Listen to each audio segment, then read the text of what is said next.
ਕਿਸਾਨ ਵੀਰੋ ਅੱਜ ਜਿਹੜਾ ਸ਼ਾਟ ਆਪਾਂ ਬਣਾ ਰਹੇ ਆ ਪਿੰਡ ਚਾਟੀਵਿੰਡ ਤਹਿਸੀਲ ਜ਼ਿਲ੍ਹਾ ਸ਼੍ਰੀ ਅੰਮ੍ਰਿਤਸਰ ਸਾਹਿਬ ਬਾਈ ਜੋਬਨ ਦੇ ਫਾਰਮ ਤੋਂ 3 ਨਗ 2 ਗਾਵਾਂ ਤੇ 1 ਮੱਝ। ਬਾਈ ਜੋਬਨ ਸਤਿ ਸ਼੍ਰੀ ਅਕਾਲ। ਸਤਿ ਸ਼੍ਰੀ ਅਕਾਲ ਜੀ। ਗਾਂ ਬਾਰੇ ਦੱਸਿਓ ਜੀ। ਗਾਂ ਦਾ ਵੀਰ ਜੀ ਦੁੱਧ 12 ਕਿਲੋ ਹੋਊਗਾ।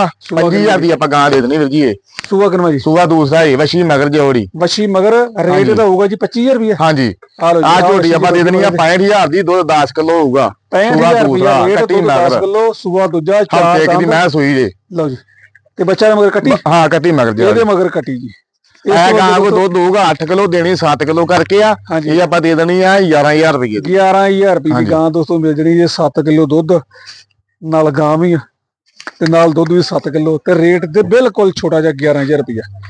ਤਿੰਨ ਨਗ ਦਿਖਾਇਆ, ਤਿੰਨਾਂ ਨਗਾਂ ਦੀ ਜਿਹੜੀ ਪ੍ਰੋਪਰ ਵੀਡੀਓ ਆਪਾਂ ਫੁੱਲ ਬਣਾਈ ਹੋਈ ਹੈ, ਜਲਦ ਚਲਾ ਦਾਂਗੇ। ਵੀਰਾਂ ਨੂੰ ਬੇਨਤੀ ਆ ਫੁੱਲ ਵੀਡੀਓ ਜ਼ਰੂਰ ਦੇਖਿਆ ਕਰੋ। ਆਰਡਰ ਕੁਆਲਿਟੀ ਦੋਸਤੋ ਗਾਂ ਦੀ ਬਹੁਤ ਸੋਹਣੀ, ਮੱਝ ਦੀ ਬਹੁਤ ਸੋਹਣੀ ਹੈ। ਤਸੱਲੀ ਕਰ ਲਿਆ ਕਰੋ, ਇੱਕ ਟਾਈਮ 2 ਟਾਈਮ ਚੋ ਕੇ ਬੇਸ਼ੱਕ ਆਪਣੀ ਫੁੱਲ ਵੀਡੀਓ ਦਾ ਕਰਿਓ ਵੇਟ। ਧੰਨਵਾਦ ਜੀ।